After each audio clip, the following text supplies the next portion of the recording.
going on, people? Welcome back to Small Couch Reviews. It's your boy Sam.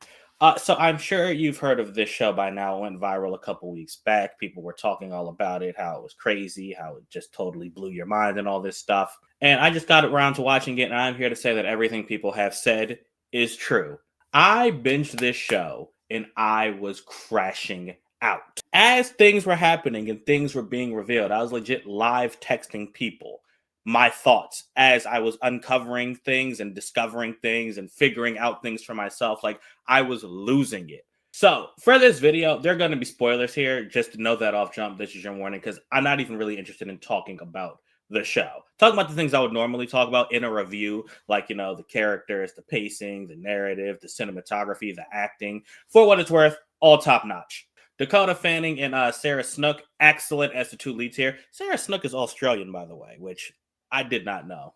The more you know. Totally blew my mind. And then all the supporting cast is great too. Michael Pena, Lawrence from Insecure. They're all good. They're all excellent in this, but I'm not here to talk about that. I'm going to talk about one thing and one thing only. This man right here. This man right here is the reason for my crash out. Yo. Now, just so you know, I'm about to go in on this dude pretty hard just because his evil legit scares me, because it's a type of evil I think could actually exist in this world.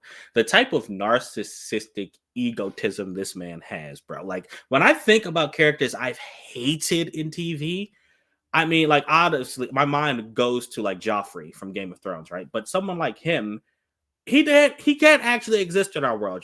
His world has magic and dragons and wars of kings and wars of kings and White Walkers and all that stuff. So even though I hated him, he's not like a relatable kind of hate. I think I'd have to go back to like Tyreek in the original Power, because I never watched any of the spinoffs, for me to find a character that I like legit hated like this. But this dude Peter is even worse. Like, he could actually exist in this world doing the things that he did, justify it to himself, and continue going through life as if nothing is wrong. And that is terrifying. Let's start at the beginning. You knock on someone's door. Hey, where's my daughter? I don't know who your daughter is. They ain't here. Is that a mistake by the mother? Of course, like, you're not going to confirm where the house is. You're responding by text, not even talking to the person. Yes, but you're a busy person, in this world in 2025. I can understand how that can happen. I don't think I would let it happen to me, but I can understand how that could happen to someone. Fine. So now you have a missing persons case. The first red flag this man threw. The police are in his house asking, him and his wife and stuff, all these questions. And he just snaps and he goes, "Why didn't you just check the number?" Right then and there. As soon as he tried to get smart with her or catch an attitude with her, I texted my friend. I was like, "Oh, this isn't going to end well. You can't say that to your wife." I thought that right there was like marriage over, because you could already tell they were a little bit rocky. But you see your wife distraught at the thought of her child being kidnapped, and you immediately go and blame her. Okay. And as a side note, I know I wanted to focus on Peter, but Dakota Fanning's husband, Slurpee guy, I hate him too. What is with the husbands in the show? They are both trash, yo. Actually, I'm going to go on this tangent for a second.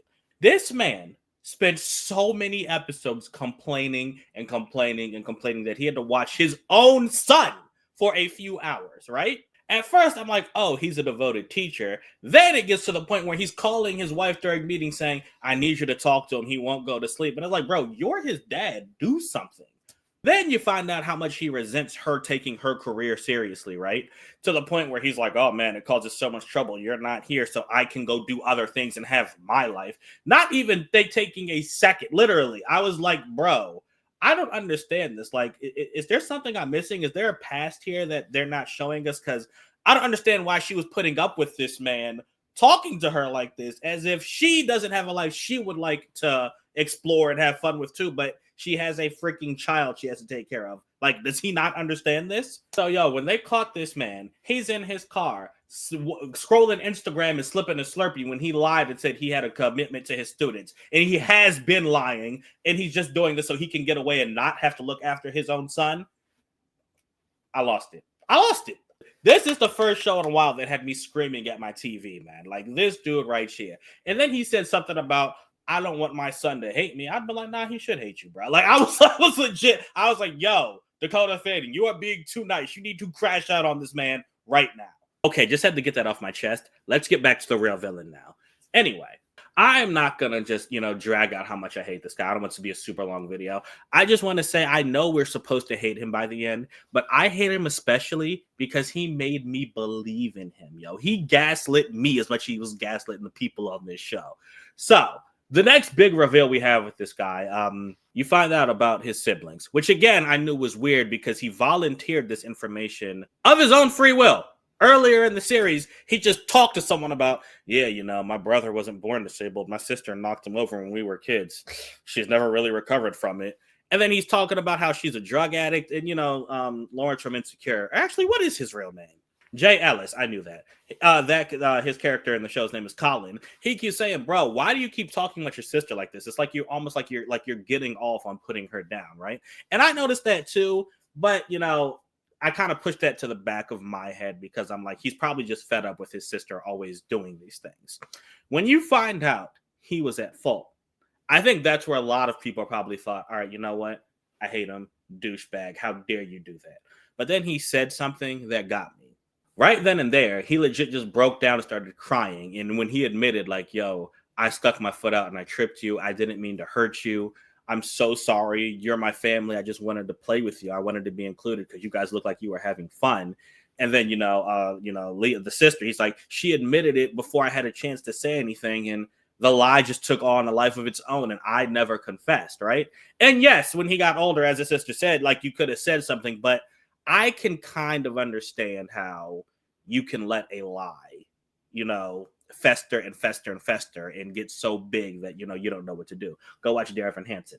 So the fact that he legit looked so remorseful, and then he talked about how he just wanted to be included with his siblings, and the fact that you found out since that moment he had taken care of both of them financially, it seemed like he had spent his entire life trying to kind of redeem himself. Like, in my eyes, still a douchebag, but it seemed like he knew he had such guilt in his heart that he was doing this as some sort of redemption. And this is also the episode where his wife says something along the lines of, my favorite thing about our son is that he gives me an excuse to send you away. And then she talks about how she sends him out for errands for their kid just so that she doesn't have to be around him. So I was like, dang, that is rough. Not only do your siblings hate you, now your wife has just admitted she don't like you. So at that, and, again, he seemed so sympathetic because he seemed just guilt-ridden. His demeanor right there, combined with how much he was taking on, I felt sympathetic for him. And then the fact that he later said, I messed up, but I can't live without you guys. I was like, you know what? Okay, maybe he deserves a happy ending. But that right there, that is a type of manipulation that he excels at. Because I'm telling you, my text message crash out that happened during the second to last episode, the backstory episode, when we find out why the kidnapper did what she did, bruh. At the end of that episode, they say something along the it's a voiceover that's a throwaway. And, she's like, oh, no, I heard my baby after the accident. And the doctor says, no, you must have heard the other baby. As soon as the doctor said that, I was like, nah. He ain't do what I think he did he? He ain't do it. I kept saying that. And then as the episode progressed and you got further towards the end, I was like, oh my gosh, this man switched the babies. He switched the babies, bruh. I didn't care that he thought everyone was dead. I didn't care that he thought he was giving his wife a gift of a baby. I don't care that he thought he was doing the right thing and saving the child. I don't care. This dude stole someone's baby and made her think that her baby was dead. That is crazy to me. And it was right there that at something that had been said earlier really clicked for me. Like, his brother had said something about, how he needs to be needed.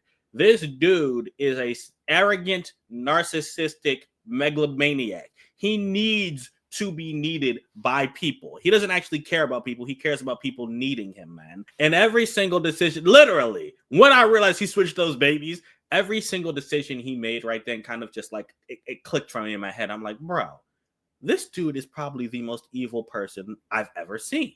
Like, later in that same episode, he talks to his son and he says something like, you're not going to do this because you're mine, right? And he it can come across as playful, but both, the audience and his wife realized, no, he really thinks that, like, people belong to him. So, honestly, this could have only ended the way it ended.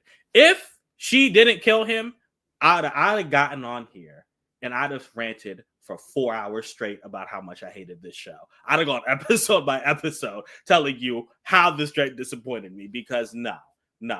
The fact that she knew what he was this whole time, the fact that she had covered for him when he murdered that poor girl, the kidnapper, the fact that she found out what he had done and given him the recording of that basically had his crime on it.